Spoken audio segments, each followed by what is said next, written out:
Midi 30 sur Grand Lille TV, bonjour à tous, merci de votre fidélité, nous sommes en direct. Tout de suite le point complet sur l'actualité de ce vendredi.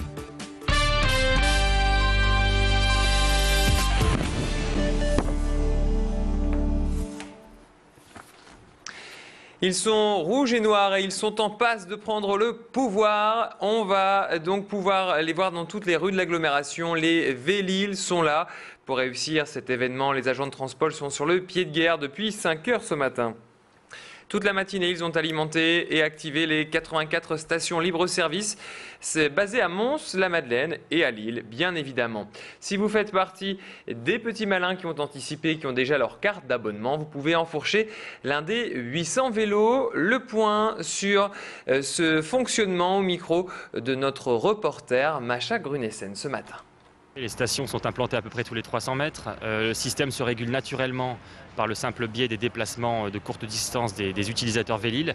Et puis en appui, nos équipes effectivement assurent la régulation des parcs en fonction des besoins et en temps réel avec des vélos qui sont ramenés d'un point à un autre. Les premiers abonnements semblent montrer qu'effectivement le système Vélil est très attendu. Nous avons mené beaucoup d'enquêtes en amont pour effectivement identifier les besoins, identifier les lieux également d'implantation de ces stations. Donc voilà, nous espérons que tout va bien fonctionner.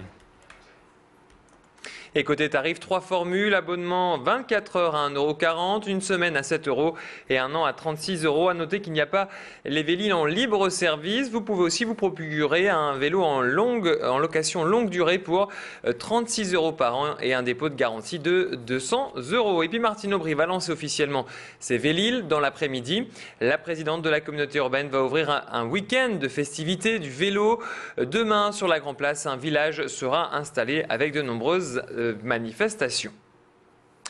Cordial, sans accroche mais un peu fade. Hier, les 6 candidats aux primaires socialistes ont tenu leur tout premier débat télévisé sur France 2.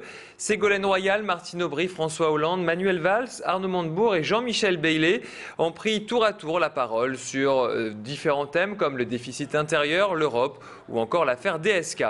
Bien sûr, les militants PS étaient devant leurs écrans hier soir. Une trentaine d'entre eux se sont réunis à LM et ont suivi les échanges accompagnés de Pierre de Saint-Ignon, premier adjoint de Martine Aubry. Alors, quelles sont les impressions des militants dans la salle hier soir? Visiblement, ils ont été conquis, notamment bien sûr par Martine Aubry. On les écoute au micro de Clément Carillon. J'étais soulagée de voir que la façon dont ce débat avait été mené de manière très calme et très intellectuelle en même temps, très proche des gens. Enfin, il me semble que les préoccupations des gens, quelles qu'elles soient, ont été tous pris en compte par les uns et par les autres. Je trouve que Martine a été très bien et j'y crois beaucoup. Je suis vraiment très satisfait de la teneur, de la hauteur et de la qualité de l'échange. Et puis les socialistes espèrent que près de 4 millions de sympathisants de gauche iront voter à ces primaires les 9 et 16 octobre prochains. Et vous l'aurez compris, malgré les apparences, la guerre fait rage entre les candidats socialistes aux primaires. Cet après-midi, Ségolène Royal vient sur les terres de Martine Aubry, juste à côté, à Tourcoing. La présidente de la région Poitou-Charentes vient dédicacer son livre intitulé « La lettre à tous les résignés et indignés qui veulent des solutions ». La famille Delory veut des réponses à ces questions. Pour cela, elle demande à récupérer l'intégralité des enregistrements vidéo et audio de l'assaut des forces spéciales françaises dans lequel est mort Vincent Delory.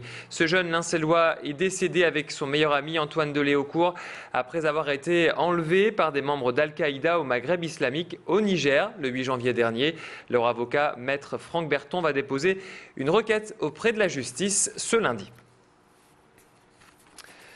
On parle maintenant musique avec cet artiste argentin. Il s'appelle Axel Krigier. Il était en résidence toute la semaine à l'aéronef de Lille grâce au concept qui s'appelle Be My Guest. Alors créé en 2010 par l'aéronef, ce dispositif permet aux artistes, vous l'aurez compris, de répéter pendant plusieurs jours, mais aussi de les aider dans leur processus de création et de les mettre en avant sur la scène régionale. Et d'ailleurs, pour cela, samedi soir, Axel Crigier va également partager l'affiche avec The Bians, groupe de reggae lillois, et David Bartholome, un artiste belge. On écoute Axel Crigier au micro de Juliane Antoine.